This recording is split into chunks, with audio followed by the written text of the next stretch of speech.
ஓம் அகிலாண்டேஸ்வரியே போற்றி, அகிலத்தை ஆள்பவளே போற்றி போற்றி. நல்லதே நினைப்போம், நல்லதே விதைப்போம். அம்மன் அருள்வாக்கு குழந்தைகளுக்கு இந்த அம்மன் தாயின் ஆசீர்வாதங்கள் எப்பொழுதுமே முழுமையாக கிடைக்கும். ஒரு அவசரமான பதிவினை கொண்டு வந்திருக்கிறேன். தங்கமே, உன்னை நினைத்து எப்பொழுதுமே ஒரு பெண்மணி அழுது கொண்டே இருக்கிறார். அவர் அழுவதினால் இப்ப என்ன என்று நீ நினைக்கலாம். ஆனால் என் தங்கமே, அவர் அழுவது உனக்கும் உன் குடும்பத்திற்கும் நல்ல விஷயம் கிடையாது.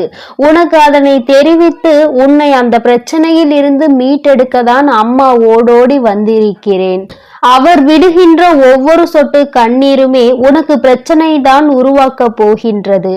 ஏனென்றால் அவர் உன்னை பற்றி நினைத்து அழும் பொழுது எல்லாம் நீ அப்படி இருக்கிறாய் இப்படி இருக்கிறாய் என்று நினைத்து நினைத்து அழுது கொண்டிருக்கிறார். அவருடைய அழுகைக்கு நீ பதில் சொல்ல வேண்டிய கட்டாயமும் உனக்கு இருந்து கொண்டிருக்கிறது என்பதை நீ நினைவில் வைத்துக் கொள்ள வேண்டும். இந்த வராகியானவள் அவ்வளவு எளிதாக யாரையும் பற்றி யாரிடமும் எதுவும் சொல்லிவிட மாட்டாள். ஆனால் இன்று அதையும் மீறி நான் உன்னிடம் ஒருவரை பற்றி சொல்ல வந்திருக்கிறேன் என்றால் அது எத்தனை முக்கியமான விஷயம் என்பதை நீ புரிந்து கொள்ள வேண்டும். பொதுவாகவே உன்னை பற்றி ஒருவர் நினைப்பது என்பதே இல்லாத காலத்தில் நீ இருந்து கொண்டிருக்கிறாய். ஒருவரை பற்றி ஒருவர் சிந்திப்பதற்கு நேரம் காலம் எல்லாம் இங்கு யாருக்கும் கிடைப்பதில்லை. யாரை பற்றிய அக்கறையும் இங்கு யாரும் கொள்வதில்லை. ஆனால் ஒன்றை மட்டும் எல்லோரும் சரியாக செய்கின்றார்கள். ஒருவரை பார்த்து ஒருவர் பொறாமைப்படுவது. ஒருவர் நன்றாக இருந்து விட்டால் இவர் எப்படி நன்றாக இருக்கிறார் என்று அவரை பற்றி வேதனை கொள்வது. இது போன்ற செயல்களை மட்டும் சரியாக செய்கின்றார்கள். இந்த காலகட்டத்தில் இப்படிப்பட்ட சூழ்நிலையில் உன்னை பற்றியும் ஒருவர் நினைத்து அழுது கொண்டிருக்கிறார் என்றால் அது எதற்காக இருக்கும் என்று நானும் உன் அம்மா அவசரமாக தெரிந்து கொள்ள வந்தேன். அப்பொழுதுதான் எனக்கு இந்த விஷயம் தெரிந்தது. அவர் உனக்காக அழுது கொண்டிருப்பது நீ நன்றாக இருக்கக்கூடாது என்பதற்காகவோ நீ இப்பொழுது நன்றாக இருக்கிறாய் என்பதற்காகவோ அவர் அழுகவில்லை. அவர் உன்னை நினைத்து அழுவதற்கு காரணம் நிச்சயமாக ஒரு முக்கியமான விஷயம் இருந்துவிட்டது. ஏனென்றால் அவர் உன்னை பற்றி நினைத்து அழுவதற்கு காரணம் உன்னுடைய எதிர்காலம் எப்படி இருக்குமோ, நீ நல்லபடியாக இருப்பாயா இல்லை இப்படியே வாழ்க்கையை துளைத்து விடுவாயா என்ற எண்ணத்தில்தான் அவர் அழுது கொண்டிருந்தார். நான் அவரிடம் சென்று அம்மா இப்படி அழுகின்றீர்களே என்று கேள்விகளை கேட்க தொடங்கினேன். அவர் மளமளவென்று உன்னை பற்றி பலவாறு பேச தொடங்கிவிட்டார். என் தங்கமே, அவர் அப்படி என்ன சொல்லி இருப்பார்? அவர் யாராக இருப்பார் என்ற எண்ணம் இப்பொழுது உனக்குள் வந்துவிட்டதல்லவா? இந்த தாயானவளுக்கும் அதை உடனடியாக உன்னிடம் தெரிவிக்க வேண்டும் என்ற எண்ணமும் இப்பொழுது வந்துவிட்டது. இதை நீ தெரிந்து கொள்வது உன்னுடைய வாழ்க்கைக்கு மிகவும் நல்லதாக இருக்க போகிறது. ஏனென்றால் நிச்சயமாக உன் வாழ்க்கையை திசை திருப்பும் ஒரு நிகழ்ச்சியாக தான் இது இருக்க போகிறது.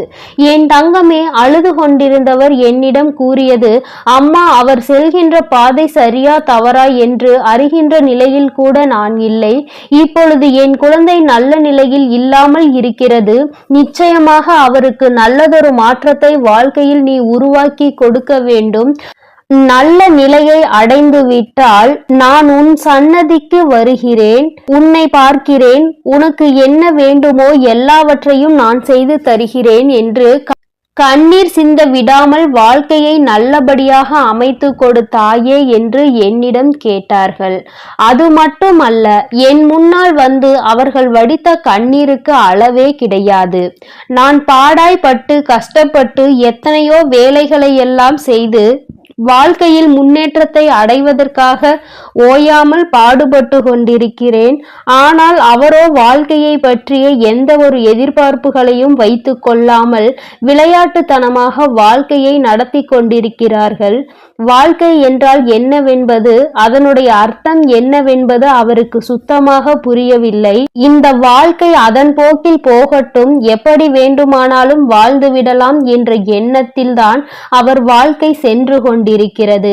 வாழ்க்கையில் எந்த ஒரு பிடிப்பும் இல்லாமல் இருந்து கொண்டிருப்பது எனக்கு மிகுந்த மனவேதனையை அளிக்கிறது. அம்மா, நீங்கள்தான் எல்லாவற்றையும் சரி செய்து கொடுக்க வேண்டும். நல்ல பாதையில் அவரை வழிநடத்தி செல்ல வேண்டும். அவர் இனிமேல் தவறான பாதையில் செல்லாமல் நேர்மையான பாதை என்னவோ அதில் சென்று நல்ல பிள்ளையாக மற்றவர்கள் முன்னிலையில் நல்ல பெயரை எடுக்க வேண்டும் என்று என்னிடம் கேட்டுக்கொண்டார்கள். என் தங்கமே, அவர்கள் கேட்டதில் எந்த ஒரு தவறும் இல்லை.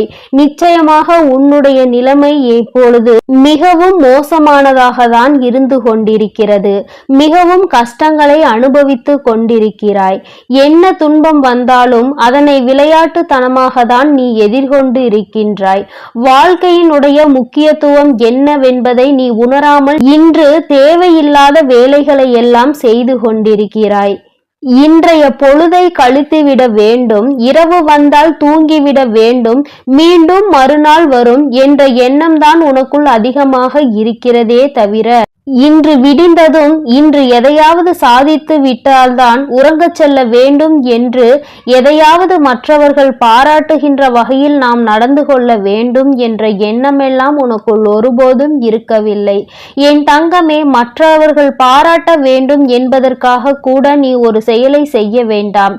ஆனால் நீ வாழ்க்கையில் முன்னேற வேண்டும் என்பதற்காகவாவது தினம் தினம் எதையாவது ஒன்றை நீ செய்ய வேண்டும். அப்படி இல்லாமல் நீ நேரத்தையும் பொழுதையும் வீணாக்க கழிக்கும் பட்சத்தில் நிச்சயமாக இந்த பெண்மணி அழுவதில் எந்த ஒரு தவறும் இல்லை என்பதை தான் நான் உணர்ந்து கொண்டேன். என் குழந்தையே, ஆனால் உனக்காக அவர் அழுவதால் அது உன்னை மட்டும் பாதிப்பதில்லை. அந்த பெண்மணி அத்தகைய முக்கியத்துவம் வாய்ந்தவள். உன்னுடைய குடும்பத்திற்கு அவருடைய அழுகையானது உன் ஒட்டுமொத்த குடும்பத்தையும் சீர்குலைய செய்துவிடும் என்பதை நீ மறந்து விடாதே. அவர் இல்லாமல் உன்னுடைய குடும்பம் இல்லை. உன்னுடைய குடும்பத்தை அவர்தான் தாங்கி பிடித்து நிறுத்தி கொண்டிருக்கிறார். எத்தனையோ சம்பாத்தியங்கள், எத்தனையோ உழைப்புகள் வீட்டில் இருந்தாலும் அவருடைய உழைப்பும் அவருடைய நம்பிக்கையும் இல்லாமல் இந்த குடும்பம் இத்தனை நாள் வேரூன்றி நின்றிருக்க முடியாது.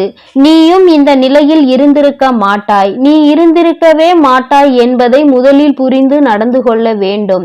உன்னுடைய இத்தகைய நிலைக்கு கூட அவருடைய ஒத்துழைப்பு தான் மிக பெரிய காரணமாக இருக்கின்றது என்பதை நீ முதலில் நினைவில் வைத்து கொள்ள வேண்டும். எப்பொழுதுமே அவர் பேச்சுக்கு மதிப்பு கொடுத்து அவர் கண்களில் இருந்து கண்ணீர் வரவிடாமல் பார்த்து கொள்ள வேண்டும் என்ற எண்ணம் உனக்குள் இருக்க வேண்டும். என் குழந்தையே, இன்று நீ அனுபவிப்பது எல்லாம் உனக்கு சந்தோஷமானதாக தோன்றலாம். ஆனால் நாளை நீ கஷ்டப்படும் பொழுதுதான் புரிந்து கொள்வாய் இவரினுடைய அழுகைக்கான அர்த்தம் என்னவென்பதை. இன்று அவர் அழுவது உனக்கு ஏளனமாக இருக்கலாம். ஆனால் நாளை நீ அந்த சூழ்நிலையில் இருக்கும் பொழுது நீ நிச்சயமாக அந்த கண்ணீரினுடைய வலி என்னவென்பதை உணர்ந்து கொள்வாய். என் குழந்தையே, நீ அதற்காக இனிமேல் உன்னை நான் காயப்படுத்த வேண்டும் என்றெல்லாம் நினைக்கவில்லை. இந்த அம்மா உன்னிடம் கேட்டுக்கொள்வது, என் குழந்தை, ஒவ்வொரு நாளையும் நீ பயனுள்ளதாக மாற்ற வேண்டும்.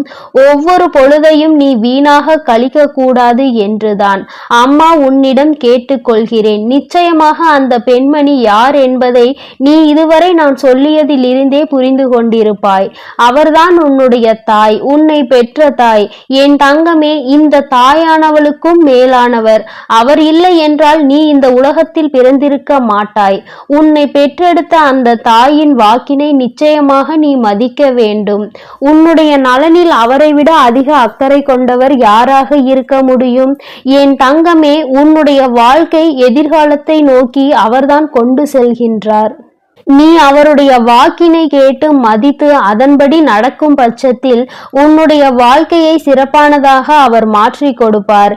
நீ நினைத்த வாழ்க்கையும் உனக்கு கிடைக்கும். என் தங்கமே, நீ நினைப்பாய், என் தாயை விட என் மீது அதிக அன்பு செலுத்த என்னுடைய வாழ்க்கை துணை எனக்கு வருவார் என்று. என் தங்கமே, அது மறுப்பதற்கு அல்ல, இன்னொரு தாயும் அவர்கள்தான்.